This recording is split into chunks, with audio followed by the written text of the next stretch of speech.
ಅನೇಕ ದಶಕಗಳಿಂದ ಗ್ರಾಹಕರ ಕನಸನ್ನು ನನಸಾಗಿಸುತ್ತಾ ತೀರ್ಥಹಳ್ಳಿಯಲ್ಲೇ ಅತ್ಯಂತ ಹೆಸರುವಾಸಿ ಆಗಿರುವ ಚಿನ್ನಾಭರಣಗಳ showroom Shri Annapurna jewellers, taluk office ಹತ್ತಿರ, ಆಜಾದ್ ರೋಡ್, ತೀರ್ಥಹಳ್ಳಿ. ಸಾಮಾನ್ಯವಾಗಿ ಬೇರೆಯವರ ಮನೆ ಅಡುಗೆ ರುಚಿ ಅನ್ನಂತ ಹೇಳುವಂಥ ಸ್ಥಿತಿ ಇವತ್ತು. ಹಾಗೆ ಮಾತು ಇದೆ, ಅವ್ರ ಮನೇಲಿ ಅಡುಗೆ ಎಷ್ಟು ಚೆನ್ನಾಗಿತ್ತು ಅಂತ. ದೀಪದ ಬುಡದಲ್ಲಿ ಕತ್ಲೆ ಅನ್ನೋಂಥ ರೀತಿ ಒಳಗಡೆ ಈ ರೀತಿಯ ವರ್ತನೆಯನ್ನು ಮಾಡ್ತಾರೆ. ಈ ಹಿಂದೆ ಪುನೀತ್ ರಾಜ್ಕುಮಾರ್ ಇದ್ದರು, ಹಾಲು ರಾಜ್ಕುಮಾರ್ ಅವರು ನಂದಿನಿಯ ರಾಯಭಾರಿ ಆಗಿದ್ದರು, ಪುನೀತ್ ರಾಜ್ಕುಮಾರ್ ರಾಯಭಾರಿ ಆಗಿದ್ದರು.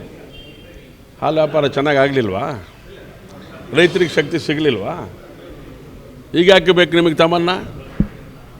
ಏನಿದ್ರೆ ನಿಮ್ಮ ಒಳಗುಟ್ಟು? ಕನ್ನಡಿಗರಿಗೆ ಮಾಡಿದಂಥ ಅಪಮಾನ ಅಂತೇಳಿ ಈ ಸಂದರ್ಭವನ್ನು ಹೇಳಲಿಕ್ಕೆ ಇಷ್ಟಪಡ್ತಾರೆ. 6.2 ಕೋಟಿ ಅಭಿವೃದ್ಧಿಗೆ ಹಣ ಇಲ್ಲ ನಿಮ್ಮ ಹತ್ರ. ಯಾರು ಸತ್ತರೆ ಕೊಡೋಕ್ಕೆ ಹಣ ಇಲ್ಲ. ಗ್ಯಾರಂಟಿ ಯೋಜನೆಗೆ ಹಣವನ್ನು ಜೋಡಿಸುವಂಥ ಭಾಳ ಒದ್ದಾಡ್ಕೊಂಡು ಚಿಣಕಿ ಗ್ಯಾರಂಟಿ ಯೋಜನೆ ಜಾರಿಗೆ ತರ್ತಾ ಇದ್ದೀರಾ. ಹೀಗೆ ಕೋಟ್ಯಾಂತರ ರೂಪಾಯಿ ಹಣವನ್ನು ನೀವು ಇವತ್ತು ಒಂದು ಜಾಹೀರಾತಿಗೆ ಕೊಡೋದ್ರ ಮೂಲಕ ನಮ್ಮ ಹಾಲನ್ನು ಇಡೀ ಜಗತ್ತು ಒಪ್ಕೊಳ್ಳತ್ತೀರಿ. ಮೈಸೂರು ಸ್ಯಾಂಡಲ್ ಸೋಪನ್ನು ಇಡೀ ಜಗತ್ತು ಒಪ್ಕೊಂಡಿದೆ ನಮ್ಮಲ್ಲಿ. ಹಾಗಾಗಿ ಮೈಸೂರು ಸ್ಯಾಂಡಲ್ ಸೋಪಿಗೆ ನೀವು ಈ ರೀತಿಯ ಒಂದು ನಿರ್ಧಾರ ತಗೊಂಡಿರುವಂಥದ್ದು ಕನ್ನಡಿಗರಿಗೆ ಮಾಡಿದಂಥ ದೊಡ್ಡ ಅಪಮಾನ, ಶ್ರೀಗಂಧಕ್ಕೆ ಮಾಡಿದಂಥ ಅಪಮಾನ ಅನ್ನೋಂಥ ಮಾತನ್ನು ಈ ಸಂದರ್ಭದಲ್ಲಿ ಹೇಳಿಕ್ಕೆ ಇಷ್ಟಪಡ್ತೇನೆ.